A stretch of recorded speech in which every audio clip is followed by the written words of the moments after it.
Oh, kumusta? Tagasan ka ulit, Russell? Iligan City po. Russell, kung sakali naman po na 25,000, ano pong plano natin dyan? Beke naman. Pangdagdag sa tuition fee sa anak ko, sir. Ang unang offer natin kay Miss Russell ay gawin na natin yan na 400 pesos GCash.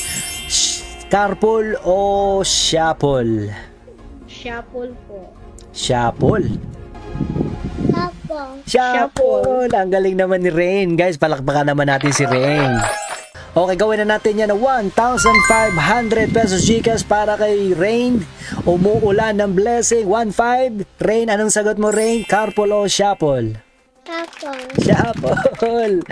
Yes. Rain, gawin na natin yan na 2,500 pesos GCash. 2,500. 2,500. Lalaban ba? Carpool o Shapol na? Shapol. Shapol pa rin. Shapol pa rin. Shapol pa rin. Matapang na hinarap ang laman ng box na pinili ni Miss Russell at sa kanyang anak, no, na si Rain ay 1,499 lang. Thank you, sir.